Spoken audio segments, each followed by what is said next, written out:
Assalamualaikum warahmatullahi wabarakatuh. I'm Siti Zainwatul Rahma from TBIC. I want to explanation about gender politeness and stereotypes. Okay, the first is women's language. Are women more polite than men? And are there a difference in the way women and men interact? And then how is language used to refer to women and men? And then which message does the language used about women convey about their status in community? Women's language and confidence. Bahasa dan percaya diri wanita. Women were using language which reinforced their subordinate status. They were colluding in their own subordination by the way they spoke. Yaitu wanita biasanya menggunakan bahasa yang memperkuat status bawahan mereka. Mereka berkolusi dalam subordinasi mereka sendiri dengan cara mereka berbicara. And then dia mengidentifikasi ciri-ciri linguistik yang lebih sering digunakan oleh perempuan daripada laki-laki yang secara tidak pasti dan kurang percaya diri. And then social dialect research focus on difference between women's and men's speech in the areas of pronunciation, such as in versus each, and morphology such as past tense forms, with some attention to syntactic constructions such as multiple negation. And then Robin Lakoff shifted the focus of research on gender difference to syntax, semantics, and style. Jadi Robin Lakoff itu mengalihkan fokus penelitian tentang perbedaan gender ke sintaksis, kemudian semantik, dan juga gaya. Dia menyarankan bahwa status sosial bawahan perempuan dalam masyarakat Amerika Serikat itu ditujukan oleh bahasa yang digunakan perempuan, serta dalam bahasa yang digunakan tentang mereka. Okay, for the example, the first, lawyer said, "What was the nature of your acquaintance with the late Miss A.G.?" And then witness A said, "Well, we were very close friends. Oh, she was even sort of like mother to me." Katanya itu dia itu sangat dekat dengannya. Dia itu seperti ibu sendiri, sudah dianggap seperti ibunya sendiri gitu. And then contoh kedua, lawyer said, "And had the heart not been functioning, in other words, had the heart been stopped, there would have been no blood to have come from that region." Pengacaranya itu bilang, jika jantung tidak berfungsi, dengan kata lain seandainya jantungnya itu berhenti, tidak akan ada darah yang keluar di wilayah ini. Kemudian witness B atau saksi yang kedua, saksi B itu ngomong, "It may leak down depending on the position of the body after death, but the presence of blood in the alveoli indicates that some active respiratory action had to take place." Saksi B ini bicara, bisa juga bocor, tergantung posisi jenazah setelah meninggal, tetapi keberadaan darah di alveoli menunjukkan bahwa beberapa tindakan pernapasan aktif harus dilakukan. Gitu. For the speech of the two female witness in example contrast in the witness A use features of what Lakoff labeled women's language, while witness B doesn't. Jadi dari percakapan tersebut, dari dua percakapan tersebut itu saksi A menggunakan ciri-ciri yang disebut Lakoff sebagai perempuan, sedangkan saksi B itu tidak menggunakan. Dan sebelum saya menjelaskan fitur-fitur ini, Anda mungkin ingin melihat apakah intuisi Anda tentang apa yang membentuk bahasa wanita sesuai dengan bahasa Lakoff. Women's language. "Oh dear, telephone is broken. Would you please close the door for me?" And then, "My goodness, what happened to him?" And the next, "Well, I think that is a bit harsh." The last is, "It was a brilliant performance." Features of women language. Lakoff itu menyarankan bahwa percakapan atau bicara wanita itu dikarakterisasi oleh ciri-ciri linguistik seperti berikut ini loh, dan mengindikasikan intonasi yang meningkat. The first is lexical hedges or fillers, the example, "You know." And then memberi tag pada pertanyaan, misalnya, "She's very nice, isn't she?" And then intonasi yang meningkat pada deklaratif. Misalnya, like, it is really good. And then kata sifat kosong, the example, divine, charming, cute. And then istilah warna yang tepat, the example, magenta, aquamarine. And then next, intensifiers such as just and so. The example, I like so much. Saya sangat menyukainya. And then tata bahasa hiperkorek. The example, penggunaan bentuk kata kerja standar secara konsisten. And then next, superpolite forms. Bentuk superpolite. The example, permintaan tidak langsung dan euphemism. And then next, avoidance of strong swear which, the example, fudge and my goodness. And then the last is stress, penekanan. The example, it was a brilliant performance. Lack of linguistic features as politeness device. The example indicates raising intonation. Susan is a university student. She is telling her friends and flatmates about her experience at school. I did my exam in 63 worksheet. Jadi dari pertanyaan tag adalah perangkat sintaksis yang terdaftar oleh Lakoff yang dapat mengungkapkan ketidakpastian seperti yang diilustrasikan contoh tersebut. Nah, Susan tidak yakin tentang tanggalnya, dan dia menunjukkan ini dengan tag yang menandakan keraguan tentang apa yang dia tegaskan. Yaitu masih ragu tentang bicaranya, tentang pernyataannya itu masih ragu. Tag ini berfokus pada makna referensial dari pernyataan Susan, keakuratan informasi yang dia berikan. Tetapi tag juga dapat mengungkapkan makna yang afektif. Oke. Lakoff's linguistic features. Tag is used to. Jadi tag ini berfungsi untuk apa saja? The first is express uncertainly, yaitu ekspresikan dengan tidak pasti, mengekspresikan dengan tidak pasti begitu. And then as positive politeness devices, sebagai perangkat kesantunan positif. And then to provide a topic conversation. And then to soften directive or criticism, untuk memberikan melunakkan arahan atau kritik. And then use as a confrontational, digunakan sebagai konfrontatif. And then women use more text than men. Jadi women itu menggunakan lebih banyak tag loh daripada laki-laki. Nah, tujuan sebagai perangkat kesantunan positif. Pola yang dijelaskan dapat digeneralisasikan untuk budaya yang berbeda. Misalnya, Mayan community in Mexico and Malagasy. Interaction. For the example, a good guiding dinner party principle is given by Miss Lan Fleming. She says that quiz can be roughly divided into shouters and listeners, and the best assortment is 3 shouters to 5 listeners. Jadi dari contoh ini, prinsip pesta makan alam panduan yang baik diberikan oleh Nyonya Lan Fleming. Dia itu mengatakan bahwa tamu itu dibagi menjadi 2, yaitu penyiar atau pembicara yang ngomong seperti itu dan pendengar, si pendengar. And then terlepas dari stereotip yang tersebar luas tentang wanita sebagai jenis kelamin yang banyak bicara dan peribahasa yang mencirikan wanita sebagai orang yang cerewet. Lidah wanita seperti ekor domba, mereka tidak pernah diam. Tetapi dalam sebuah penelitian menunjukkan sebaliknya. Laki-laki juga bisa loh banyak bicara dalam konteks yang berbeda. Misalnya seperti wawancara televisi. Nah, si wawancara itu kan si laki-laki. Laki-laki mesti cenderung ke banyak bicara. Kemudian pembawa bicara dibawakan oleh laki-laki. Itu pasti cenderung laki-laki juga harus pintar berbicara. Gitu. Dimana berbicara dapat meningkatkan status Anda.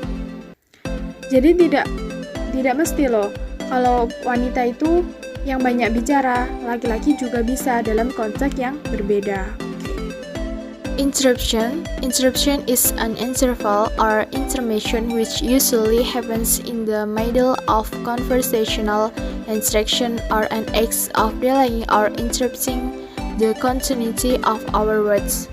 Interupsi adalah jeda atau jeda yang biasanya terjadi di tengah-tengah interaksi, percakapan, atau tindakan menunda ataupun menginterupsi kesinambungan kata-kata kita. Nah, contohnya ada interaksi percakapan antara pria dan wanita. Woman, how's your paper coming? Man, alright, I guess I haven't done much in the past 2 weeks. Woman, yeah, no, how that can? Man, hey, ya, got an extra cigarette? Woman, oh, sure, hands him the pack like my pa. Man, how about some maths? Woman, are you go like my pa? Man, thanks. Woman, sure, I was gonna tell you my man, hey, I'd really like talk about I got around, see ya. Woman, yeah. The next is feedback atau umpan balik. Feedback is narration of information about the result of a process or activity. In interaction, feedback is a response that we receive from our interactors in a conversational interaction, because conversational interaction only occurs between two people or more. Jadi umpan balik yaitu pengembalian informasi tentang suatu hasil proses ataupun suatu aktivitas. Nah, dalam interaksi, umpan balik itu adalah tanggapan yang kita terima dari lawan bicara kita dalam suatu interaksi percakapan. Karena interaksi percakapan hanya terjadi antara dua orang ataupun lebih. And then, woman as a comparative conversationalist to provide more encouraging feedback than men do. Jadi, wanita sebagai pembicara komparatif memberikan umpan balik yang lebih membesarkan hati, yang lebih mengenakan hati daripada si pria. Explanation: why men do more interruption than women and why men give less encouraging feedback to their conversational partners than women do, yaitu gender. Alasannya itu the reason is gender. Oke, in interruption, dalam gangguannya, for instance, women doctors were consistently interrupted by their patient, while male doctors did most of the interrupting in their consultation. Dokter wanita secara konsisten diinterupsi oleh pasien mereka, sementara dokter pria melakukan sebagian besar interupsi dalam konsultasi mereka. Nah, the study of women in business organizations showed that women boss dominates interaction. Nah, sebuah penelitian terhadap perempuan dalam sebuah organisasi bisnis misalnya ya, menunjukkan bahwa bos perempuan tidak mendominasi interaksi. Jadi kalau bos perempuan, beda lagi kalau laki-laki. Males dominates regardless of whether they were boss of subordinates. The societally subordinated positions of women indicates by these patterns has more to do with gender than role or occupation. Jadi laki-laki itu lebih mendominasi terlepas dari apakah mereka itu bos ataupun bawahan. Jadi nggak melihat laki-laki itu bawahan ataupun bos, itu pasti lebih mendominasi si laki-laki. Posisi perempuan yang secara lebih sosial, lebih rendah yang ditunjukkan oleh pola-pola ini itu lebih berkaitan dengan gender, jenis kelamin daripada peran ataupun pekerjaannya. In giving feedback, the norms for women solve, and then in small group interaction in private contact, and the goals of interaction are solidarity, stressing, maintain good social relations. Jadi dalam memberi umpan balik, adapun norma pembicaraan perempuan, kemudian dalam interaksi kelompok kecil dalam konteks privat, tujuan dari interaksi tersebut adalah solidaritas yang menekankan pada menjaga hubungan sosial yang baik. And then by contrast, norma-norma interaksi laki-laki tampaknya menjadi interaksi berorientasi di referensial publik. Nah, model publik di sini itu model yang bersimpangan atau bermusuhan, di mana kontradiksi dan ketidaksepakatan lebih mungkin terjadi daripada persetujuan dan konfirmasi pernyataan dari orang lain. Nah, pembicara bersaing merebutkan position, jabatan, dan serta perhatian, kemudian kecerdasan juga, bahkan dengan biaya orang lain sangat dihargai. And then gossip. Gossip is describes the kind relaxed, the kind in group talk that goes on between people in informal context. Gossip is defined as idle talk in Western community. Jadi gossip diartikan sebagai omong kosong di komunitas Barat. Gossip for women and men. The first is the topic. For women often talk about their personal experience, sering berbicara tentang pengalaman pribadi mereka. And then for men, focus on things and activities. The topics are selected like sports, cars, and others. Jadi kalau untuk pria, fokus pada benda dan aktivitas yang dipilih topiknya seperti olahraga, mobil, dan lain-lain. And then the second is focus on. For women, feelings and reaction, lebih ke perasaan dan reaksi. And then for men, information and facts. And then the third is the function. For women, the reinforce solidarity and maintain the social relationship, untuk memperkuat solidaritas dan menjaga hubungan sosial. Jadi wanita itu lebih ke sosialita gitu ya, gosipnya itu. And then for men, to simply exchange ideas or gain information. Kalau laki-laki itu untuk sekedar bertukar ide atau mendapatkan informasi. Jadi beda dengan si wanita. The construction of gender, konstruksi jenis kelamin. Mendekati identitas gender sebagai sebuah konstruksi, bukan sebagai konstruksi tetap, juga berguna dalam menjelaskan contoh-contoh di mana perempuan itu beradaptasi dengan konteks maskulin dan laki-laki beradaptasi dengan konteks feminim, dengan menggunakan fitur-fitur yang secara tidak langsung mengindeks atau terkait dengan maskulinitas dan feminitas. Misalnya saja ya, kalau perempuan di kepolisian kadang-kadang disarankan untuk menggambarkan citra maskulin dengan mengenakan sweater tebal yang menunjukkan kekuatan tubuh bagian atas dan sepatu boot usang untuk menunjukkan bahwa mereka terbiasa bekerja keras. Mereka juga mengadopsi gaya jarak jauh yang keren. Mereka tidak banyak tersenyum dan mereka berbicara tangguh. Ya kan, kalau polisi wanita itu pasti cenderung lebih ke ketangguhan gitu seperti laki-laki. And then kalau laki-laki bagaimana? Misalnya saja kalau laki-laki bekerja di toko pakaian dan salon tata rambut misalnya ya, seringkali membangun identitas yang lebih feminim dan dalam konteks ini daripada saat berada di ruang ganti klub olahraga. Jadi berbeda lagi. Mesti kalau laki-laki kerja di tukang salon mesti kayak feminim banget gitu. The linguistic construction of sexuality. The example, when did you first realize you were heterosexual? Jadi contoh tersebut akan dianggap ucapan yang aneh di komunitas di mana heteroseksualitas dianggap normal dan tidak bertanda. Di banyak masyarakat, itu wacana gender menyampaikan pesan bahwa heteroseksualitas itu normal dan bahwa orang yang menginginkan pasangan sesama jenis dalam beberapa hal aneh atau menyimpang. Examining the relationship between language and sexuality involves considering how people construct their sexuality identity as gay, lesbian, atau biseksual misalnya. Tapi juga melibatkan pertimbangan bagaimana orang menggunakan bahasa untuk belajar tentang seks, berbicara tentang seks dan hasrat dan terlibat dalam aktivitas seksual. Nah, peneliti telah mengidentifikasi sejumlah fitur yang terkait dengan ucapan bahasa Inggris gay, termasuk penggunaan item kosakata stereotip feminim seperti fitur percakapan, kemudian seperti abbreviation sehingga terdengar seperti intonasi bergelombang dan variasi nada yang dramatis. And then sexist language. Sexist language is one example of the way a culture or society conveys its values from one group to another and from one generation to the next. Jadi bahasa seksis adalah salah satu contoh cara budaya atau masyarakat menyampaikan nilai-nilainya dari suatu kelompok ke kelompok yang lain, dari satu generasi ke generasi yang lain, begitu. Sexist language encourages stereotypes attitudes to women and men.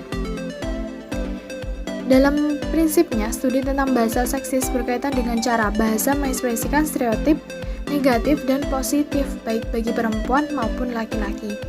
Dan dalam prakteknya, penelitian di bidang ini berkonsentrasi pada cara bahasa menyampaikan sikap negatif terhadap wanita. Can a language be sexist? Feminists have claimed that English is a sexist language. Pada pandangan pertama, mungkin tampak aneh untuk menyatakan bahwa sebuah bahasa bukan penuturnya yang seksis. Seksisme melibatkan perilaku yang menjaga ketidaksetaraan sosial antara perempuan dan laki-laki. Dapatkah bahasa berkontribusi pada pemeliharaan ketidaksetaraan sosial antara perempuan dan laki-laki? Bisa nggak? And then there are a number of ways in which it has been suggested that the English language discriminates against women. Ada sejumlah cara loh menyatakan bahwa bahasa Inggris itu mendiskriminasi perempuan. Yang paling jelas mungkin di bidang semantik, metafora, bahasa Inggris yang tersedia untuk mendeskripsikan wanita mencakup jumlah gambar yang merendahkan yang luar biasa tinggi dibandingkan dengan digunakan untuk mendeskripsikan pria. For the example, the chicken metaphor tells the whole story of a girl's life. Di masa mudanya, dia adalah seorang cewek, kemudian dia menikah dan mulai merasa terkurung. Jadi dia pergi ke pesta ayam di mana dia tertawa dengan teman-temannya. Kemudian dia memiliki anak dan mulai mematuk suaminya, mulai memarahi suaminya begitu. Finally, dia berubah menjadi old biddy. And then animal imagery is one example of an area where the image of women seem considerably less positive than those for men. Pertimbangkanlah kenegatifan jalang, bibi tua, dan sapi dibandingkan dengan penjantan dan serigala.